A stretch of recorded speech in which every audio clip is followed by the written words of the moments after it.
Hey guys, it's me again. So I'm going to try something different. Probably, I don't know if I'll keep doing it, but I was going to tell a story and do my makeup at the same time. I'm probably not going to tell all the products that I'm going to use because I'm just not a beauty guru. But one of the stories I was thinking of I could tell was one of the times that I tried to get sober. This is a story from way back in the day too. I probably can't even tell you what year it was, but I remember it vividly because it was a very unsuccessful attempt. But I don't know. I guess I feel like there might be a message in this one. I'm gonna grab something. There might be a message in this as far as or maybe not even a message, maybe just as an example of all of the attempts that I've made to get sober and why this time, being that I've been sober 23 months. Actually, one of the things I did think about doing in the beginning of my videos is just telling you guys how much clean time I have now. So, right now, I see my broken phone. Kids. So I have 715 days clean, which is 1 year, 11 months, and 15 days. So almost 2 years. Super excited. But this is just an example of one of the times I've tried to get sober. So this was, I would at least say it was maybe 2010 or around that time frame. And I had just not been doing well. Before this, I had a lot of stuff that had happened. I was living with my grandma, I think, if I'm not mistaken. I was living with my grandma, but before that I was homeless. I think I had just came back from Florida, and I just had a lot of stuff I'll probably get into eventually at a different time. But just a lot of bad stuff had been happening, and I kept putting myself in these positions, and then bad stuff happens, and then I would be surprised or upset that these bad things are happening. So this was just another one of those things, like they always say in recovery, that if you expect to do the same things over and over and expect different results, that's the definition of insanity. And this is one of them because anyways, so I'll get into it. So I went to a detox, which for people who aren't in recovery and don't know, detox is where you go before you go to treatment if you are on, well, actually, not even if you're on physically dependent substances. I know you do. People go there if they're, using any kind of drug or any kind of substance, and, it's like the first, depending on what you're on, you'll either go for, 1 or 2 days up to a week. So for me, I was supposed to be there for a week. And so I got there, and the first couple days, this detox back in the day, it was a detox on the upstairs level, and then the downstairs was a treatment center. And I'm almost positive this place is closed down now, but so when I went, I checked into the detox, and so the first couple days I was so medicated that I was sleeping. So the first 2 or 3 days I was asleep, and then when I finally woke up on that third day, the desire to use came back, because at first I was asleep and now I'm awake and once I woke up, all I could think about was using. And, my mind kept telling me, like, to leave and don't stay, and this isn't going to work, and you're never going to do this. And this is a repeated, like, this is what usually happens, at least for me, whenever I would try to get sober. So I ended up, day 3, I started, the wheels started turning, and I started trying to figure out how I was going to get out of here, because I'm pretty sure that my mom had dropped me off. And so I was up there, and I didn't have a car, and I didn't have a way to leave, and I didn't know anybody. It wasn't close by. I mean, it was like 45 minutes or so from home for me. And so I started trying to manipulate and figure out how I was going to get out of here. And it wasn't even about, like, okay, I just need to walk out. It was, like, more about I didn't want to just leave because I didn't have anything to get high, So I had to, like, figure out how I was going to piece all of this together. So basically I figured out that I was going to need a ride out of there. I was going to need money, and then I was going to need somebody who could get what I wanted. So the first step I took was I found there was this guy who was sitting in the window, and he just kept sitting in the window, and I didn't understand, like, I kept noticing him, but I was like, there's a lot of people who are coming down in different ways. So there's people who are going through, like, who are crazy, I mean, so I thought maybe he was crazy. I didn't know. He just kept staring out the window. So eventually, I don't remember why I started talking to him, but I think I was trying to figure out why he was staring out the window, honestly. And I remember, let me find something really quick. I remember, asking him and being like, I actually don't remember asking him, but I know just the point was that I figured out why he was sitting there. And the reason he was sitting there was because he was staring at his car. He was worried about his car getting stolen.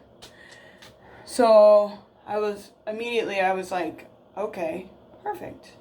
He has a car. So then, so I made friends with him and was like, do you really want to be here? And sadly, like, this is the manipulation. This is how, like, being an addict, at least for me, was. Like, I would immediately throw out of, not care at all about anybody else's situation, or, and not because I didn't care, but because the urge of getting high was so, it just took over everything. Like, I didn't think about that guy or what he was going through, or why did he even end up here at detox, and his family, or people who were counting on him to get sober. I was just thinking about, like, I just want to get high, and this guy has a car. So, I kept talking to him, like, do you want to be here? Like, oh, we should leave, but I don't think I told him we should leave right away, because I didn't have the other stuff I needed, which was money and a hookup. So, I had already kind of made some friends in there, which that's the other part that is important, is that, look, I thought I was going to do my makeup, and now I'm just talking, but, hold on.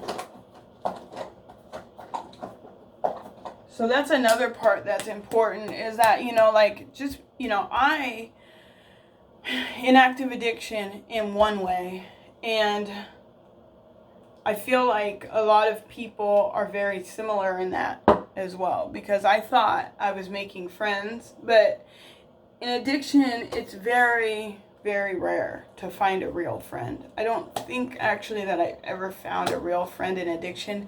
The only real friend that I found is Eric, which, I mean, if I'm being honest, like, we weren't like real friends to each other in addiction. We did a lot of things, but there was always that loyalty that we had to each other. And so then when we finally got sober, it was very easy for us to build something real, you know. So now the life we have together is real, whereas before it was we had our ups and downs. But anyways, so I had these other like real friends that I thought were friends, and that were in there as well, who also wanted to leave, but we didn't have the car at that time. They one of them knew where to get what we needed, and the other one had money. So, but this is another common thing, you know, a reoccurring thing with me, is that I would always stay away from women, and I always would make friends with guys, because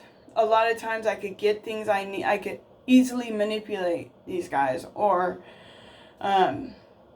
yeah, whereas, you know, only in recovery did I end up finding women who I still to this day love and care about, who are great friends to me. But anyway, so I had these two guys that were willing to leave, wanted to leave, had the means or the money to leave or the connections to leave, but we didn't have the car. And so then when I figured out about the guy with the car, he was easily swayed and wanted to leave too. We all, except for the one who drove the car, we all were looking for the same substances, and you know, we just used differently. You know, some of them used one way and I used a different way, but we all used the same substance was the important part. So anyways, so we ended up deciding to you know, I don't know why we thought it would be smart to wait till nighttime to leave, but we waited till the nighttime to leave. And we all grabbed all of our stuff and just left, right? So we all pile in this car. This guy had it was an Audi. It was like a 4-seat Audi, but there was 4 of us, right? And so I was in the back seat with one of the other guys. The guy who had the connection was in the front seat with the driver, and we started driving to go get what we needed. And you know, this is a common reoccurring like mistake in my life, was like putting myself in compromising situations and just hoping for the best, all in the name of getting high. So just have water running, but I was gonna wet my beauty blender. So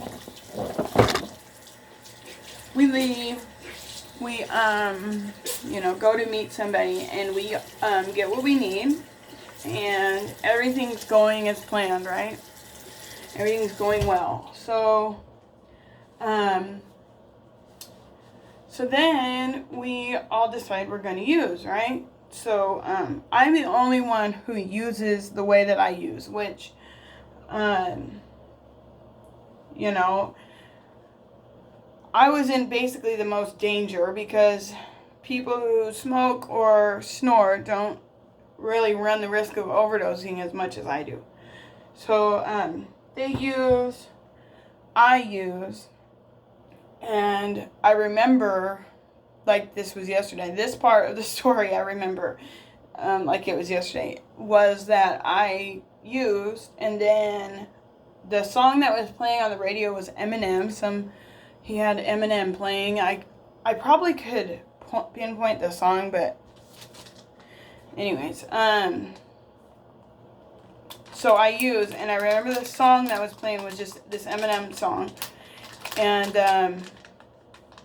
I think it was, anyways, so I hear the song playing, and I feel like because it was dark outside, but it feels like the darkness is just getting smaller and smaller, and then everything goes black, and I'm just, it's gone, everything is gone.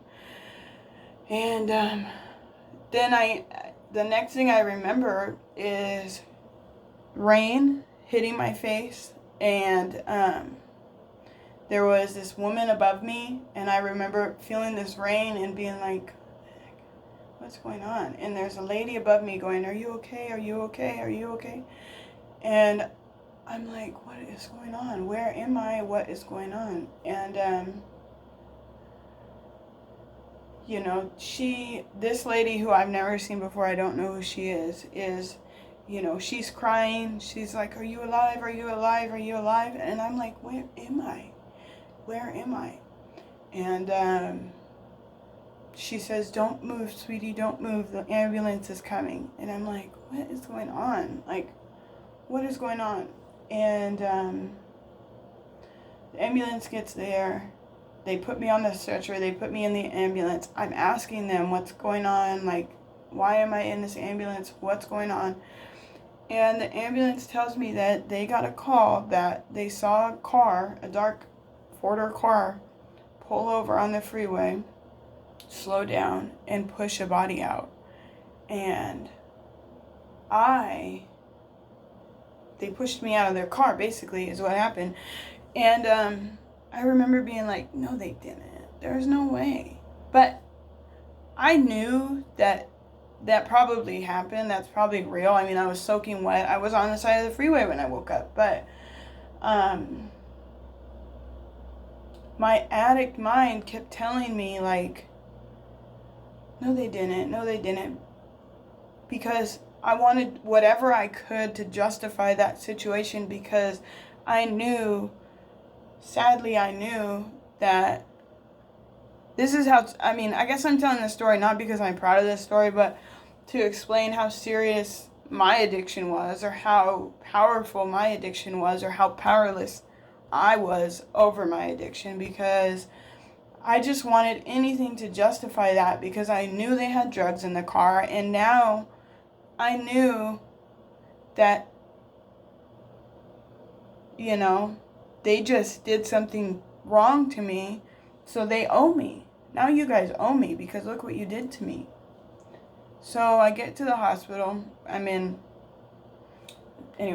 get to the hospital, and the only thing I can think of is that I need to call them, because they need to come pick me up and give me more, because they just pushed me out of their freaking car. Now they owe me. You guys did that to me. You guys owe me. So come pick me up, because I'm going to get what you guys owe me. Which is like being sober now, and like to think about those stories and stuff. It's so difficult, because it's just low. It's low. It's low. It's low. But, so yeah. So I waited in the hospital for like 30 minutes, because I called them when I got there. I called them and I was like, hey, I'm at this hospital. Can you guys come back and get me, please? At least and drive me home, you know. At least come drive me home. I'm stuck out here now. And they were like, we didn't know what. And I'm like, you don't even have to say anything. Just come get me, please. And so then they come to get me. And they pick me up. And I get in the car and I'm like, you guys, you know, I'm being mean, but I'm not being too mean, because I don't want them to put me out of their car again, or not take me home. So basically, sadly, my addiction was so, and this, you gotta think, this was like almost 10 years ago. So it didn't get better after that. Like, it just got worse. So, so I ended up, they picked me back up. I called them to pick me back up, and then got in their car, and then I got what I wanted, which was for them to, obviously, you guys did me wrong, so give me more of what just almost killed me, which, again, you know, this is like addiction. This is really, for me at least, this wasn't like a huge surprise. Like, this was a very typical type of thing that I would put myself in, and then, you know, continue to do, and wonder why these bad things were happening. But so I ended up, they picked me back up, and then they successfully drove me back home at that point, which I had them drop me off at my grandma's house, I think, if I'm not mistaken. And So I had them drop me off back there, and that was that. And I went to bed like nothing happened, and woke up with some rug burn, or is that what it's called? Not rug burn, but you know what it's called. And yeah, and then I ended up going to a treatment center like a couple days later, and that didn't work out either. But I remember one of my favorite counselors who she's probably my favorite counselor. She was there like every step of the way when I got sober this time, and she kicked me out of my last treatment center that I was at because but anyway, she's my favorite. And she always used to she's told me so many things that have stuck with me today. And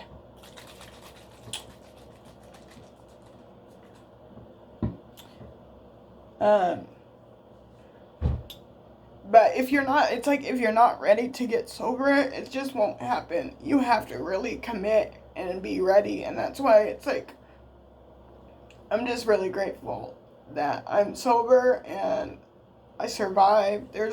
I have a lot of these stories. I'm just a crier. Anybody who knows me knows I cry, but I try not to, but it never works out. But it's like you have to really like be ready to commit and like go through ups and downs. But I'm just really glad that I'm at where I'm at today. So anyways, I did not plan on crying. I was like, yeah, I'm gonna do it. Chit chat, get ready with me and tell a story. But I put some primer on and cried. So anyways, yeah, hopefully everybody liked this non chit chat, get ready with me. And I'll try again next time. So hopefully you subscribe. Thank you.